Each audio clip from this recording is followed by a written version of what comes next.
എല്ലാവർക്കും നമസ്കാരം. ഞാൻ അശ്വിൻ. നമ്മൾ ലോകത്ത് നടക്കുന്ന പല പല സംഭവങ്ങളെക്കുറിച്ചും അവയ്ക്ക് പിന്നിലെ ചരടുവലികളെക്കുറിച്ചും ഒക്കെ സംസാരിക്കാറുണ്ടല്ലോ. ലോകരാഷ്ട്രീയം ഓരോ ദിവസവും പുതിയ വഴിത്തിരിവുകളിലൂടെയാണ് കടന്നു പോകുന്നത്. ഇന്നും അങ്ങനെ ഒരു വിഷയമാണ് നമ്മൾ സംസാരിക്കാൻ പോകുന്നത്. കാരണം ഇത് കേവലം ഒരു പ്രാദേശിക പ്രശ്നമല്ല, മറിച്ച് ലോകം മുഴുവൻ ഉറ്റുനോക്കുന്ന ഒരു നിർണായക സാഹചര്യമാണ്. പശ്ചിമേഷ്യയിൽ ഇപ്പോൾ കാര്യങ്ങൾ അത്ര പന്തിയില്ല. ടെൻഷനുകൾ കൂടി വരികയാണ്. അവിടെ എന്തും സംഭവിക്കാമെന്നൊരു ഭീതി പല രാജ്യങ്ങളിലും നിലനിൽക്കുന്നുണ്ട്. ചെറിയൊരു തീപ്പൊരി മതി എല്ലാം ആളിക്കത്തിക്കാൻ എന്നൊക്കെ പറയുന്നത് പോലെ തന്നെ ഏറ്റവും പുതിയ വിവരങ്ങൾ അനുസരിച്ച് സൗദി അറേബ്യ ഇറാന് ഒരു ഞെട്ടിക്കുന്ന മുന്നറിയിപ്പ് കൊടുത്തിരിക്കുകയാണ്. ഒന്നെങ്കിൽ അമേരിക്കയുമായിട്ട് ആണവ കരാറിന്റെ ഒരു ചർച്ചയ്ക്ക് തയ്യാറാകുക, അല്ലെങ്കിൽ ഇസ്രായേലിന്റെ ഭാഗത്ത് നിന്ന് വലിയൊരു ആക്രമണം നേരിടേണ്ടി വരുമെന്നുള്ളതാണ്. ഈ ഒരു മുന്നറിയിപ്പ് വന്നത് മുതൽ ലോകം മുഴുവൻ ആകാംക്ഷയുടെയും ആശങ്കയുടെയും കാത്തിരിക്കുകയാണ്. ഈ ഒരു സംഭവം മേഖലയിലെ രാഷ്ട്രീയ സാഹചര്യങ്ങളെയും ആഗോള ഊർജ്ജ വിപണിയെയും അതുപോലെ തന്നെ ലോക സമാധാനത്തെയും ഒക്കെ എങ്ങനെയെല്ലാം ബാധിക്കുമെന്നുള്ളതാണ് പ്രധാന ചോദ്യം. അതോടൊപ്പം അമേരിക്ക ഇറാൻ ബന്ധങ്ങൾ ഇനി എങ്ങോട്ട് എന്നുള്ള ചോദ്യം ഇപ്പോൾ അന്താരാഷ്ട്ര നയതന്ത്ര വൃത്തങ്ങളിൽ ചൂടുള്ള ചർച്ചാ വിഷയമാണ്. അതുകൊണ്ട് ഇന്ന് ഈ വീഡിയോയിൽ നമ്മൾ വിശദമായി നോക്കാൻ പോകുന്നത് ഈ മുന്നറിയിപ്പിന് പിന്നിലെ യഥാർത്ഥ കഥ എന്താണ് എന്നുള്ളതാണ്. എന്തുകൊണ്ടാണ് ഇപ്പോൾ ഇങ്ങനെ ഒരു സാഹചര്യം പെട്ടെന്ന് ഉടലെടുത്തത്? വർഷങ്ങളായി തുടരുന്ന ശത്രുതകൾക്കിടയിൽ സൗദിയുടെ ഈ നീക്കം എന്ത് സൂചനയാണ് നൽകുന്നത്? ഇസ്രായേലിനും ഇറാനും അമേരിക്കയ്ക്കും ഇതിൽ എന്താണ് നേടാനുള്ളതും നഷ്ടപ്പെടാനുള്ളതും? ഈ നീക്കങ്ങൾ ഒരു വലിയ യുദ്ധത്തിലേക്ക് നീങ്ങുമോ അതോ സമാധാനത്തിലേക്കുള്ള ഒരു വഴി തുറക്കുമോ? ഒരുപാട് ചോദ്യങ്ങൾ, അതിനേക്കാൾ കൂടുതൽ ഉത്തരങ്ങൾ നമുക്ക് കണ്ടെത്താനുണ്ട്. നമുക്ക് ഈ വിഷയത്തെക്കുറിച്ച് ആഴത്തിൽ എല്ലാ വശവും ഉൾക്കൊണ്ട് ഒന്ന് പരിശോധിക്കാം. അതിനു മുന്നേ നിങ്ങൾക്ക് ഉപകാരപ്പെടുന്ന തീർത്തും സൗജന്യമായിട്ടുള്ള ഒരു കാര്യം പറയാം. ലോകം അതിവേഗം മാറിക്കൊണ്ടിരിക്കുകയാണല്ലേ. അവിടെ AI പുതിയൊരു ശക്തിയാണ്, AI പുതിയൊരു പ്രതിരോധമാണ്, പുതിയ ആക്രമണമാണ്. AI അറിവില്ലെങ്കിൽ നമ്മൾ ഔട്ട്ഡേറ്റഡ് ആയി പോകും അല്ലേ. എന്നാൽ നിങ്ങൾക്കൊരു കാര്യം അറിയാമോ? ഈ നിർണായകമായിട്ടുള്ള AI സ്കില്ലുകൾ വെറും 150 മിനിറ്റിനുള്ളിൽ നിങ്ങൾക്ക് പഠിച്ചെടുക്കാൻ പറ്റുമെന്ന്, കൂടാതെ നിങ്ങളുടെ കരിയറിൽ ഒരു പുതിയ വരുമാന മാർഗം തുറക്കുകയും ചെയ്യാം. സാധാരണ 15,000 രൂപയുള്ള ഈ AI ട്രെയിനിങ് നമ്മുടെ പ്രേക്ഷകർക്ക് തികച്ചും സൗജന്യമായിട്ടാണ് നൽകുന്നത്. ഓർക്കുക, ആദ്യം ജോയിൻ ചെയ്യുന്ന 1500 പേർക്ക് മാത്രമാണ് സൗജന്യമായിട്ടുള്ളത്. ഇതിൽ ജോയിൻ ചെയ്യാനുള്ള ലിങ്ക് ഡിസ്ക്രിപ്ഷൻ ബോക്സിലും കമന്റ് ബോക്സിലും പിൻ ചെയ്ത് വെച്ചേക്കാം. ഇതൊരു സാധാരണ കോഴ്സ് അല്ല, ഇത് നിങ്ങളുടെ അതിജീവനത്തിനുള്ള കിറ്റാണ്. നിങ്ങൾ ആരായിരുന്നാലും, നിങ്ങൾ ടെക് ആകട്ടെ, നോൺ ടെക് ആകട്ടെ, ഓൺട്രപ്രൂണർ ആകട്ടെ, ഫ്രീലാൻസർ ആകട്ടെ, ആരായിരുന്നാലും ഈ കോഴ്സ് നിങ്ങൾക്കുള്ളതാണ്. AI വിദഗ്ധരും നിക്ഷേപകരും നേരിട്ട് നയിക്കുന്ന ലോകത്തിലെ ആദ്യത്തെ AI ഫോക്കസ്ഡ് ക്രാഷ് കോഴ്സാണിത്. ഇതിൽ നിങ്ങൾ എന്തൊക്കെയാണ് പഠിക്കുന്നതെന്ന് നോക്കാം. എക്സലിൽ AI ഉപയോഗിച്ച് പ്രതിവർഷം 38 ലക്ഷം രൂപ വരെ സമ്പാദിക്കാൻ, AI പവർ ചെയ്യുന്ന കണ്ടന്റ് മാർക്കറ്റിംഗ് ഉപയോഗിച്ച് 30 ലക്ഷം വരെ വാർഷിക വരുമാനം വരുന്ന വ്യക്തിഗത ബ്രാൻഡിംഗ് കെട്ടിപ്പടുക്കാൻ, AI ഡ്രൈവൺ സ്ട്രാറ്റജീസ് ഉപയോഗിച്ച് ഒരു ബിസിനസ് ആരംഭിക്കുകയും മികച്ച സംരംഭകരെ പോലെ അതിനെ വളർത്തുകയും ചെയ്യാം. കോഡിംഗ് ഇല്ലാതെ 50 ലക്ഷം വരെ വാർഷിക വരുമാനം നേടാൻ കഴിയുന്ന AI പ്രോംപ്റ്റ് എഞ്ചിനീയറിംഗ് പഠിക്കാൻ, data analysis, personal branding, content creation, business തന്ത്രങ്ങൾ, റെസ്യൂമെ ബിൽഡിംഗ്, ജോബ് ഹണ്ടിംഗ്, ശമ്പളം വർദ്ധിപ്പിക്കാനുള്ള തന്ത്രങ്ങൾ എന്നിവയെല്ലാം AI സഹായത്തോടെ പഠിക്കാം. AI ഉപയോഗിച്ച് സ്വയം അപ്ഡേറ്റ് ചെയ്യുന്നവർ ഇന്നത്തെ ടോപ്പ് 5%ലാണുള്ളവർ. അല്ലാത്തവർക്ക് അവസരങ്ങൾ നഷ്ടപ്പെടുകയാണ്, ഔട്ട്ഡേറ്റഡ് ആയി പോവുകയാണ്. 20 ലക്ഷത്തിലധികം ആൾക്കാർ ഓൾറെഡി ഈ കോഴ്സ് പൂർത്തിയാക്കിയിട്ട് തൊഴിൽ കമ്പോളത്തിൽ മുന്നേറുന്നുണ്ട്. ഈ യുദ്ധത്തിൽ AI ആണ് നിങ്ങളുടെ ഒരേ ഒരു കവചം. ഇതിൽ ജോയിൻ ചെയ്യാനുള്ള ലിങ്ക് ഡിസ്ക്രിപ്ഷൻ ബോക്സിലും കമന്റ് ബോക്സിലും പിൻ ചെയ്ത് വെച്ചേക്കാം. നിങ്ങളുടെ കരിയറിന് 150 മിനിറ്റ് നൽകുക, വർഷങ്ങളുടെ സുരക്ഷ നേടുക. ഇപ്പോൾ തന്നെ ജോയിൻ ചെയ്തോ. നമുക്ക് വിഷയത്തിലേക്ക് വരാം. ആദ്യം നമുക്ക് നോക്കാം എന്താണ് സംഭവിച്ചത്, എന്താണ് ഈ സൗദിയുടെ മുന്നറിയിപ്പ് എന്നൊക്കെയുള്ള കാര്യങ്ങൾ. കഴിഞ്ഞ ഏപ്രിൽ പശ്ചിമേഷ്യയെ ഒന്നടങ്കം ആകാംക്ഷയുടെ മുൻനിരയിൽ നിർത്തിക്കൊണ്ട് ഒരു നിർണായക സംഭവം ഉണ്ടായി. സൗദി അറേബ്യയുടെ പ്രതിരോധ മന്ത്രിയായിട്ടുള്ള prince Khalid bin Salman Iran തലസ്ഥാനമായിട്ടുള്ള ടെഹ്റാനിലേക്ക് ഒരു സുപ്രധാന സന്ദേശവുമായിട്ട് പോവുകയാണ്. ഇത് കേവലം ഒരു സൗഹൃദ സന്ദർശനമൊന്നുമായിരുന്നില്ല കേട്ടോ, മറിച്ച് സൗദി ഭരണാധികാരി സൽമാൻ രാജാവിൻ്റെ നേരിട്ടുള്ള നിർദ്ദേശപ്രകാരമുള്ള ഒരു അന്ത്യശാസനം കൂടിയായിരുന്നു അദ്ദേഹത്തിൻ്റേത്. സൗദി രാജകുടുംബം ഈ വിഷയത്തിന് എത്രത്തോളം പ്രാധാന്യം നൽകുന്നു എന്നതിൻ്റെ സൂചന കൂടിയായിരുന്നു ഈ ഉന്നതതല സന്ദർശനം. അദ്ദേഹം ഇറാൻ നേതാക്കളോട് ആവശ്യപ്പെട്ടത് വളരെ വ്യക്തമായിരുന്നു. US പ്രസിഡന്റായിട്ടുള്ള ഡൊണാൾഡ് ട്രംപിൻ്റെ ആണവ കരാർ വാഗ്ദാനം ഗൗരവമായി കാണണമെന്നുള്ളതാണ്. ട്രംപിൻ്റെ നയങ്ങൾ എങ്ങനെയായിരിക്കുമെന്ന് സൗദിക്ക് വ്യക്തമായിട്ടുള്ള ധാരണ ഉണ്ടായിരുന്നു കേട്ടോ. നയതന്ത്രപരമായ ചർച്ചയ്ക്ക് സമയം അതിക്രമിച്ചുവെന്നും ഇനിയൊരു താമസം വലിയ പ്രത്യാഘാതങ്ങൾ ഉണ്ടാക്കുമെന്നും എന്നൊരു മുന്നറിയിപ്പും അദ്ദേഹം കൊടുക്കുകയാണ്. ഈ വാഗ്ദാനങ്ങൾ സ്വീകരിക്കാൻ ഇറാൻ തയ്യാറായില്ലെങ്കിൽ ഇസ്രായേൽ ഇറാനിലെ തന്ത്രപ്രധാനമായിട്ടുള്ള ആണവ കേന്ദ്രങ്ങളിൽ വലിയൊരു സൈനിക ആക്രമണം നടത്താൻ സാധ്യതയുണ്ട് എന്നതായിരുന്നു ആ സന്ദേശത്തിൻ്റെ കാതൽ. ഇത് ഇറാനെ സംബന്ധിച്ചിടത്തോളം നിലനിൽപ്പിൻ്റെ തന്നെ ഭീഷണി ഉയർത്തുന്ന ഒന്നായിരുന്നു. പ്രിൻസ് ഖാലിദിൻ്റെ വാക്കുകൾ വളരെ വ്യക്തമായിരുന്നു. അതിലൊരുതരം ഭീഷണിയുടെ സ്വരം പോലും ഉണ്ടായിരുന്നതായിട്ട് ചില അന്താരാഷ്ട്ര മാധ്യമങ്ങൾ റിപ്പോർട്ട് ചെയ്തിട്ടുണ്ട്. ട്രംപിൻ്റെ ക്ഷമയ്ക്കൊരു പരിധിയുണ്ട്, അതുകൊണ്ട് ചർച്ചകൾ വേഗത്തിൽ തീർക്കണമെന്ന് അദ്ദേഹം ഉറപ്പിച്ച് പറയുകയാണ്. ഗസയിലും ലെബനനിലും നടന്നുകൊണ്ടിരിക്കുന്ന യുദ്ധങ്ങൾ കാരണം ഈ മേഖല വല്ലാതെ അസ്ഥിരമാകുകയാണ്. അതുകൊണ്ട് തന്നെ പുതിയൊരു സംഘർഷം കൂടെ താങ്ങാൻ ഈ മേഖലയ്ക്ക് കഴിയില്ലെന്ന് സൗദിക്ക് നല്ല ബോധ്യമുണ്ട്. US വാഗ്ദാനം അംഗീകരിക്കുന്നത് വലിയൊരു യുദ്ധം ഒഴിവാക്കാൻ ഏറ്റവും സുരക്ഷിതമായിട്ടുള്ള മാർഗ്ഗമാണ് കേട്ടോ. അതുകൊണ്ട് തന്നെ ഇറാൻ സ്വന്തം താല്പര്യങ്ങൾക്ക് മുൻഗണന നൽകണം, അനാവശ്യമായിട്ടുള്ള പ്രകോപനപരമായിട്ടുള്ള കാര്യങ്ങളിൽ നിന്ന് ഒഴിഞ്ഞു നിൽക്കണം എന്നും അദ്ദേഹം ആവശ്യപ്പെടുകയാണ്. സൗദിയുടെ ഈ സന്ദേശം ഇറാനെ സംബന്ധിച്ചിടത്തോളം കടുപ്പമുള്ള തീരുമാനങ്ങൾ എടുക്കാൻ പ്രേരിപ്പിക്കുന്ന ഒന്നായിരുന്നു. ഈ മുന്നറിയിപ്പ് 2023 ചൈനയുടെ ഇടപെടലിലൂടെ സൗദിയും ഇറാനും തമ്മിലുണ്ടായ ഒരു സമാധാന ശ്രമങ്ങളെ പിന്തുടർന്നുണ്ടായതാണ്. കുറച്ചു കാലമായിട്ട് സൗദിയും ഇറാനും തമ്മിൽ ഒരു അടുപ്പം കാണാനുണ്ടായിരുന്നു. സാധാരണ ശത്രുക്കളെ പോലെ പെരുമാറുന്നതിന് പകരം ഒരുതരം സഹകരണത്തിന്റെ പാതയിലേക്ക് നീങ്ങുന്ന സൂചനകളായിരുന്നു നമ്മൾ കണ്ടിട്ടുണ്ടായിരുന്നത്. എന്നാൽ ഇപ്പോഴത്തെ നീക്കം ആ അടുപ്പത്തെ പോലും മാറ്റിമറിക്കുന്ന ഒന്നാണ്. കാരണം ഈ മേഖലയിൽ സമാധാനം നിലനിൽക്കുന്നത് സൗദിയുടെ സാമ്പത്തിക മുന്നേറ്റത്തിന് വളരെ ആവശ്യമാണ്. വിഷൻ 2030 പോലെയുള്ള വലിയ പദ്ധതികളുമായിട്ട് മുന്നോട്ട് പോകുന്ന സൗദിക്ക് ഒരു യുദ്ധം വരുന്നത് വലിയ തിരിച്ചടിയായി മാറും. അവരുടെ സ്വപ്നങ്ങൾക്ക് മങ്ങലേൽപ്പിക്കും. അതുകൊണ്ടാണ് സൗദി സ്വന്തം നിലയ്ക്ക് ഇറാനോട് ഇങ്ങനെ ഒരു നിലപാട് സ്വീകരിച്ചിട്ടുള്ളത്. അതായത് തങ്ങളുടെ സാമ്പത്തിക വളർച്ചയ്ക്ക് സമാധാനം കൂടിയേ മതിയാകത്തുള്ളൂ, സമാധാനം അത്യന്താപേക്ഷിതമാണെന്ന് സൗദി തിരിച്ചറിഞ്ഞു. അപ്പോൾ അത് മുൻനിർത്തിയാണ് സൗദി ഈ ഒരു ചർച്ചയ്ക്ക്, അല്ലെങ്കിൽ ഈ ഒരു ഭീഷണി എന്ന് വേണമെങ്കിൽ പറയാമല്ലേ, അതിന് മുന്നിട്ടിറങ്ങിയത്. ഈ മുന്നറിയിപ്പ് വരുന്നത് ഇതുവരെ കണ്ടിട്ടില്ലാത്ത വലിയൊരു അസ്ഥിരതയുടെ സമയത്ത് എന്നതാണ് ഇതിൽ ഏറ്റവും പ്രധാനപ്പെട്ട കാര്യം. മിഡിൽ ഈസ്റ്റിന്റെ ഓരോ കോണിൽ നിന്നും യുദ്ധത്തിന്റെ തീവ്രതയെക്കുറിച്ചുള്ള വാർത്തകളാണ് ഇപ്പോൾ വന്നുകൊണ്ടിരിക്കുന്നത്. ചുറ്റും നടക്കുന്ന കാര്യങ്ങൾ നമ്മളൊന്ന് ശ്രദ്ധിച്ചാൽ മാത്രം മതി കാര്യങ്ങളുടെ ഗൗരവം എത്രത്തോളമാണെന്ന് മനസ്സിലാക്കാനായിട്ട്. ഇസ്രായേലിന്റെ ഗസയിലെ സൈനിക നീക്കങ്ങൾ വല്ലാതെ തീവ്രമായിരിക്കുകയാണ്. ദിവസവും ആയിരക്കണക്കിന് നിരപരാധികളാണ് കൊല്ലപ്പെടുന്നത്. കെട്ടിടങ്ങൾ പൂർണ്ണമായിട്ടും തകർന്നു. ഭൂരിഭാഗം പ്രദേശങ്ങളും ഇസ്രായേൽ സൈന്യത്തിന്റെ നിയന്ത്രണത്തിലാണ്. സ്വന്തം വീടുകളിൽ നിന്ന് പലായനം ചെയ്യേണ്ടി വന്ന ജനത കടുത്തൊരു പ്രതിസന്ധിയിലാണ്. അവരുടെ ജീവിതം ഒരു ചോദ്യചിഹ്നമായി മാറിയിരിക്കുകയാണ്. മാനുഷിക സഹായങ്ങൾ പോലും എത്തിക്കാൻ കഴിയാത്തത്ര ദുഷ്കരമായിട്ടുള്ള ഒരു സാഹചര്യമാണ് അവിടെ നിലനിൽക്കുന്നത് എന്നത് വസ്തുതാപരമായിട്ടുള്ള ഒരു കാര്യമാണ്. ലെബനനിലെ സ്ഥിതിയും വ്യത്യസ്തമല്ല. ഇറാൻ പിന്തുണയുള്ള ഹിസ്ബുള്ളയും ഇസ്രായേൽ സൈന്യവും തമ്മിൽ അതിർത്തിയിൽ നിരന്തരമുള്ള ഏറ്റുമുട്ടലുകൾ നടക്കുന്നുണ്ട്. റോക്കറ്റ് ആക്രമണങ്ങളും തിരിച്ചടികളും ദിനംപ്രതി നടക്കുന്നു. ഒരു വലിയ യുദ്ധത്തിന്റെ വക്കിലാണ് ലെബനൻ ഇപ്പോൾ. ഇത് ലെബനന്റെ സാമ്പത്തിക മേഖലയും ജനജീവിതത്തെയും സാരമായിട്ട് തന്നെ ബാധിച്ചിട്ടുണ്ട്.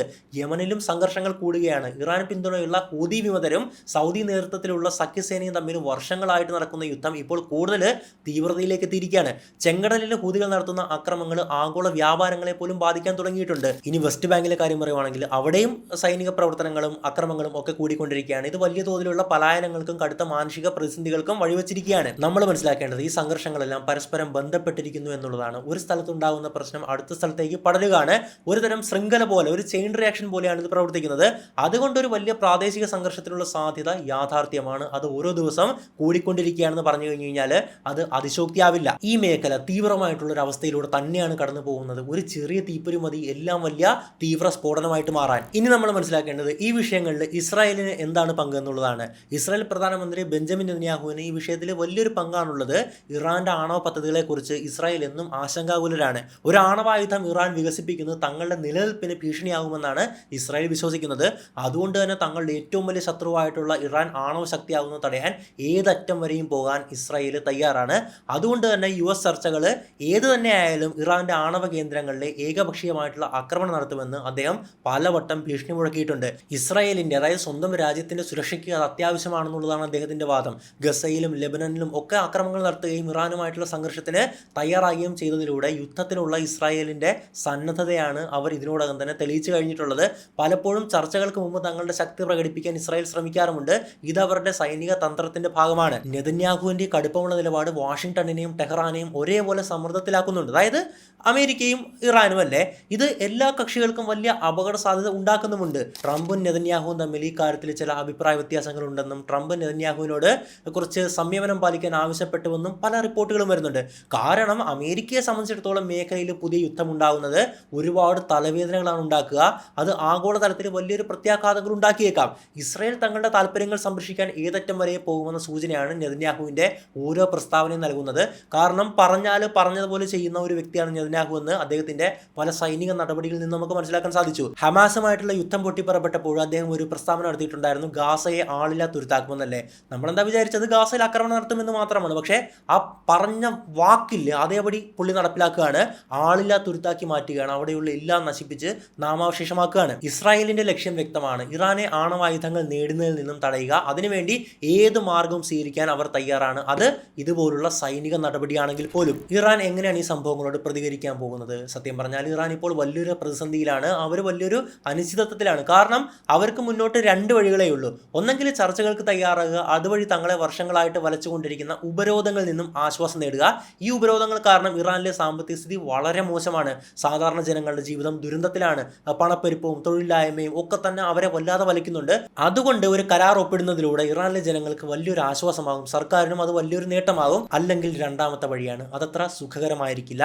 അതായത് ഇസ്രയേലുമായിട്ട് മാത്രമല്ല, ഒരുപക്ഷെ അമേരിക്കയും അതിൻ്റെ സഖ്യകക്ഷികളുമായിട്ട് യുദ്ധത്തിൽ ഏർപ്പെടുക, ഏറ്റുമുട്ടലുകൾ നടത്തുക എന്നുള്ളത്, അല്ലെങ്കിൽ അത് നേരിടുക എന്നുള്ളത്.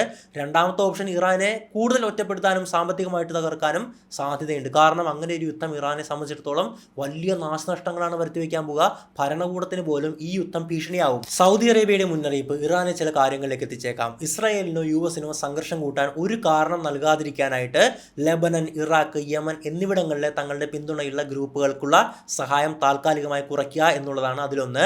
ഇതൊരു താൽക്കാലികമായിട്ടുള്ള തന്ത്രപരമായിട്ടുള്ള നീക്കം മാത്രമായിരിക്കും. സ്ഥിരമായിട്ടുള്ള ഒരു മാറ്റമാകാൻ സാധ്യതയില്ല എന്നാണ് നമുക്ക് മനസ്സിലാക്കാൻ സാധിക്കുന്നത്. തങ്ങളുടെ പ്രാദേശിക തന്ത്രങ്ങൾ ഒന്നുകൂടി പരിശോധിക്കുക. ഭരണകൂടത്തിന്റെ നിലനിൽപ്പിലും സാമ്പത്തികമായിട്ടുള്ള ആശ്വാസത്തിലുമായിരിക്കും കൂടുതൽ ശ്രദ്ധ കൊടുക്കുക. അതായത് അനാവശ്യമായിട്ടുള്ള സംഘർഷങ്ങൾ ഒഴിവാക്കി രാജ്യത്തിനകത്ത് സമാധാനം നിലനിർത്തുക എന്നത് അവരുടെ പ്രധാന ലക്ഷ്യമായി മാറും. പക്ഷേ ഹിസ്ബുള്ള പോലെയുള്ള തങ്ങളുടെ പ്രധാന പ്രതിരോധ ആസ്തികൾ ഇറാൻ പൂർണ്ണമായിട്ടും ഉപേക്ഷിക്കാൻ സാധ്യതയില്ല. കാരണം അവർ ഇറാന്റെ ശക്തിയുടെ പ്രതീകങ്ങളാണ്. മേഖലയിൽ ഇറാൻ സ്വാധീനം ചെലുത്താനുള്ള ഏറ്റവും പ്രധാനപ്പെട്ട വഴികളാണിവ. ആണവ ചർച്ചകളിൽ സമ്പൂർണ്ണ ഉപരോധം നീക്കണമെന്നും തങ്ങളുടെ ആണവ പദ്ധതി തുടരണമെന്നും ഇറാൻ ശക്തമായിട്ട് ആവശ്യപ്പെട്ടിട്ടുണ്ട്. ഇതവരുടെ നയതന്ത്രത്തിലെ ഒരു പ്രധാനപ്പെട്ട വ്യവസ്ഥയാണ്. ഈ ആവശ്യം അംഗീകരിക്കാതെ ഒരു കരാറിനും അവർ തയ്യാറാകില്ല. ഈ വിഷയത്തിൽ ഇറാൻ അവരുടെ നിലപാടിൽ ഉറച്ചു നിൽക്കുമോ എന്ന് കണ്ടറിയണം. ഒരുപക്ഷെ കുറച്ചുകൂടി വഴങ്ങാൻ അവർ തയ്യാറായേക്കാം. പക്ഷേ ആണവ പദ്ധതി പൂർണ്ണമായിട്ടും ഉപേക്ഷിക്കാൻ ഒരു സാധ്യതയുമില്ല. ഇനി നമ്മൾ മനസ്സിലാക്കേണ്ടത് ഈ സംഭവ വികാസങ്ങൾ അമേരിക്കയെ എങ്ങനെയാണ് പ്രതികൂലമായിട്ട് ബാധിക്കുക എന്നുള്ളതാണ്. ഈ മേഖലയിൽ സംഘർഷം വർദ്ധിച്ചു കഴിഞ്ഞു കഴിഞ്ഞാൽ അത് അമേരിക്കയുടെ താല്പര്യങ്ങളെ ഗുരുതരമായിട്ട് തന്നെ ബാധിക്കും. US ഒരു പുതിയ യുദ്ധം ആഗ്രഹിക്കുന്നില്ല. അത് അവരുടെ സാമ്പത്തിക ഭദ്രതയെയും സൈനിക ശക്തിയെയും വല്ലാതെ ബാധിക്കും. ഒരു യുദ്ധം തുടങ്ങാൻ എളുപ്പമാണ്, പക്ഷേ അത് എപ്പോൾ അവസാനിക്കുമെന്ന് ഒരിക്കലും പ്രവചിക്കാൻ സാധിക്കത്തില്ല. ഇപ്പോഴുള്ള ഈ ഒരു ഹമാസ് ഇസ്രായേൽ യുദ്ധം പോലെയോ അല്ലെങ്കിൽ ഉക്രൈൻ റഷ്യ യുദ്ധം പോലെയോ അതിങ്ങനെ നീണ്ടുപോവുകയാണ്. അതോടൊപ്പം എണ്ണ വിതരണത്തിൽ തടസ്സമുണ്ടാകും. പശ്ചിമേഷ്യൻ രാജ്യങ്ങളാണ് ലോകത്തിന് ആവശ്യമായിട്ടുള്ള എണ്ണയുടെ ഒരു വലിയ ഭാഗം നൽകുന്നതല്ലേ. അവിടെ ഒരു സംഘർഷം വന്നു കഴിഞ്ഞു കഴിഞ്ഞാൽ ആഗോള വിപണിയിൽ എണ്ണവില കുത്തനെ കൂടാനും വലിയ സാമ്പത്തിക പ്രതിസന്ധി ഉണ്ടാകാനും സാധ്യതയുണ്ട്. ഒരു വലിയ യുദ്ധം ആഗോള സമ്പദ് വ്യവസ്ഥയെ തന്നെ പിടിച്ചു കുലുക്കും. എന്തിന്, നമ്മുടെ ഇന്ത്യൻ മാർക്കറ്റ് പോലും ഇടിയും. അതോടൊപ്പം അമേരിക്കയുടെ സമ്പദ് വ്യവസ്ഥയും അത് പ്രതികൂലമായിട്ട് ബാധിക്കും. കാരണം ചരക്ക് നീക്കവും ഉൽപ്പാദനവും ഒക്കെ താറുമാറാകുകയാണ്. അതോടൊപ്പം അമേരിക്കൻ സൈനിക താവളങ്ങളിലും അവിടെയുള്ള ഉദ്യോഗസ്ഥരും ഇറാൻ പിന്തുണയുള്ള ഗ്രൂപ്പുകളുടെ നേരിട്ടുള്ള അക്രമ ഭീഷണിയിലാവും. അമേരിക്കയ്ക്ക് തങ്ങളുടെ സൈനിക സാന്നിധ്യം ഈ മേഖലയിൽ കൂട്ടേണ്ടി വരും. ഇത് വലിയൊരു യുദ്ധത്തിൽ അമേരിക്ക അകപ്പെടാനുള്ള സാധ്യതയാണ് വർദ്ധിപ്പിക്കുക. അമേരിക്കൻ സൈനികർക്ക് ജീവൻ നഷ്ടപ്പെടാനുള്ള സാധ്യതയും കൂടുകയാണ്. ചർച്ചകളിൽ ഒരു ആണവ കരാർ ഉണ്ടായിക്കഴിഞ്ഞു കഴിഞ്ഞാൽ അത് ധാരാളം ജീവൻ രക്ഷിക്കുമെന്നും മേഖലയിൽ സമാധാനം കൊണ്ടുവരുമെന്നും ട്രംപ് പണ്ടേ തന്നെ പ്രസ്താവിച്ചിട്ടുണ്ട്. അതുകൊണ്ട് അമേരിക്കയ്ക്ക് ഇപ്പോൾ വലിയൊരു നയതന്ത്രപരമായിട്ടുള്ള വെല്ലുവിളിയാണ് നേരിടേണ്ടി വരുന്നത്. മേഖലയിൽ സമാധാനം നിലനിർത്തുകയും അതേസമയം തങ്ങളുടെ താല്പര്യങ്ങൾ സംരക്ഷിക്കുകയും ചെയ്യുക എന്നത് US നയതന്ത്രജ്ഞർക്ക് വലിയൊരു ബാലികാറാമരയാണ്. അവരത് എങ്ങനെ കൈകാര്യം ചെയ്യുമെന്നത് കണ്ടറിയണം. കാരണം ലോകം മുഴുവൻ അവരുടെ തീരുമാനങ്ങൾക്കായിട്ട് കാത്തിരിക്കുകയാണ്. ഇനി നമ്മൾ മനസ്സിലാക്കേണ്ടത് ഇത് വലിയൊരു യുദ്ധത്തിന് തിരികൊളുത്തുമോ എന്നുള്ളതാണ്. എന്തായാലും പശ്ചിമേഷ്യയിൽ ഒരു വലിയ സംഘർഷത്തിനുള്ള സാധ്യത വർഷങ്ങളായി ഇല്ലാത്തത്രയും വലുതാണ് എന്ന് പറയുന്നത് ഒരു അതിശോക്തിയാകില്ല. Gaza, Lebanon, Yemen, West Bank എന്നിവിടങ്ങളിലെ നിലവിലുള്ള സംഘർഷങ്ങൾ ഒരേ സമയത്ത് ആളിക്കെത്താം.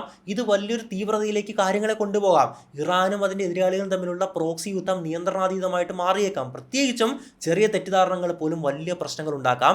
ഇത് ശരിക്കും തീക്കൊള്ളി കൊണ്ട് തലചൊറിയുന്നതിന് തുല്യമാണ്. ഒരു ഭാഗത്ത് നിന്നുള്ള ഒരു ചെറിയ പ്രകോപനം മതി എല്ലാം വലിയൊരു പൊട്ടിത്തെറിയായി മാറാനായിട്ട്. ഒരു ചെയിൻ റിയാക്ഷൻ പോലെ, ഒരു ചങ്ങല പോലെ പ്രതികാര നടപടികൾ തുടർന്നുകൊണ്ടേയിരിക്കും. ഒരു വലിയ യുദ്ധം വന്നാലും മാനസിക പ്രതിസന്ധികൾ കൂടുതൽ വഷളാകും. ദശലക്ഷക്കണക്കിന് ആളുകൾ വീണ്ടും കുടിയിറക്കപ്പെടേണ്ടി വരും. അവർക്ക് അഭയാർത്ഥി ക്യാമ്പുകളിൽ ദുരന്ത ജീവിതം നയിക്കേണ്ടി വരും. മതിയായിട്ടുള്ള ഭക്ഷണവും വെള്ളവും ലഭിക്കാതെ ആയിരക്കണക്കിന് ആൾക്കാർ മരിക്കാൻ സാധ്യതയുണ്ട്. പ്രാദേശിക സമ്പദ് വ്യവസ്ഥകളെ വല്ലാതെ ബാധിക്കും. അത് തകരും. പല രാജ്യങ്ങളും ദാരിദ്ര്യത്തിലേക്ക് കുപ്പുകൂത്തും. ഇത് മേഖലയിലെ ജനങ്ങളുടെ ജീവിതത്തെ മാത്രമല്ല ബാധിക്കുക, ആഗോളതലത്തിൽ വലിയ പ്രത്യാഘാതങ്ങൾ ഉണ്ടാക്കും. അഭയാർത്ഥി പ്രവാഹങ്ങൾ യൂറോപ്പിനെയും മറ്റ് രാജ്യങ്ങളെയും ബാധിക്കും. ലോകമെമ്പാടുമുള്ള സാമ്പത്തിക പ്രതിസന്ധിക്ക് ഇതൊരു കാരണമായി മാറും. മറ്റ് രാജ്യങ്ങളിലേക്കുള്ള സംഘർഷത്തിന്റെ വ്യാപനം എന്നിവയെല്ലാം ഇതിന്റെ ഭാഗമായിട്ട് വരും. ഒരു പുതിയ ലോക യുദ്ധത്തിലേക്ക് പോലും ഇത് വഴിവെച്ചേക്കാം എന്ന് പലരും ഭയപ്പെടുന്നുണ്ട്. കാരണം വലിയ ശക്തികൾ ഇതിൽ നേരിട്ടിടപെടാനുള്ള സാധ്യതയുണ്ട്. അത് കാര്യങ്ങൾ കൂടുതൽ വഷളാക്കും. എങ്കിലും ഈ ഇരുണ്ട സാഹചര്യത്തിലും പ്രതീക്ഷയുടെ ചില തിളക്കങ്ങൾ കാണാം. എല്ലാ കക്ഷികളെയും പിന്മാറ്റാൻ അന്താരാഷ്ട്ര നയതന്ത്ര സമ്മർദ്ദം ഇപ്പോൾ കൂടിയാലോചിച്ചുകൊണ്ടിരിക്കുകയാണ്, അല്ലെങ്കിൽ കൂടിക്കൊണ്ടിരിക്കുകയാണ്. ലോകരാജ്യങ്ങൾ ഈ വിഷയത്തിൽ അതിൻ്റെതായിട്ടുള്ള ആശങ്കകൾ പ്രകടിപ്പിക്കുന്നുണ്ട്. സമാധാനപരമായിട്ടുള്ള ഒരു പരിഹാരത്തിനായിട്ട് അവർ കൂട്ടായിട്ട് ശ്രമിക്കുന്നുണ്ട്. യുണൈറ്റഡ് നേഷൻസും മറ്റ് അന്താരാഷ്ട്ര സംഘടനകളും സമാധാന ശ്രമങ്ങൾക്ക് നേതൃത്വം നൽകുന്നുണ്ട്. സൗദി അറേബ്യ ഉൾപ്പെടെയുള്ള ചില പ്രാദേശിക രാജ്യങ്ങൾ ഏറ്റുമുട്ടലിന് പകരം ചർച്ചകളിലൂടെ പ്രശ്നം പരിഹരിക്കാൻ ശ്രമിക്കണമെന്നും അവർക്ക് യുദ്ധം ഒഴിവാക്കണം, കാരണം അതിൻ്റെ പ്രത്യാഘാതങ്ങൾ ഭീകരമായിരിക്കും എന്നൊക്കെ അവർക്ക് നല്ല ബോധമുണ്ടല്ലേ. അതുകൊണ്ട് തന്നെ ഈ സാമ്പത്തിക നഷ്ടങ്ങളെയൊക്കെ മുൻനിർത്തിക്കൊണ്ട് തന്നെ പല രാജ്യങ്ങളും ഇപ്പോൾ മുമ്പോട്ട് ചർച്ചയ്ക്ക് തയ്യാറായി വരുന്നുണ്ട്. നിങ്ങൾ ഈ പ്രശ്നം ചർച്ചകളിലൂടെ തന്നെ പരിഹരിക്കണം, യുദ്ധങ്ങളിലേക്കൊന്നും പോകണ്ട, അതാണ് നമുക്ക് നല്ലത്, നമ്മുടെ ലോകത്തിന് നല്ലത് എന്നൊക്കെ പറഞ്ഞിട്ടുള്ള സമാധാനപരമായിട്ടുള്ള ആശയങ്ങളൊക്കെ ആയിട്ട് രണ്ട് രാജ്യങ്ങൾ രാജ്യങ്ങളെ സമീപിക്കുന്നുണ്ട്. നമ്മൾ മനസ്സിലാക്കേണ്ടത് അമേരിക്കയും ഇറാനും തമ്മിലുള്ള ചർച്ചയുടെ ഫലമായിരിക്കും ഈ മേഖല സമാധാനത്തിലേക്ക് നീങ്ങുമോ അതോ കൂടുതൽ കുഴപ്പങ്ങളിലേക്ക് പോകുമോ എന്ന് തീരുമാനിക്കുന്നത്.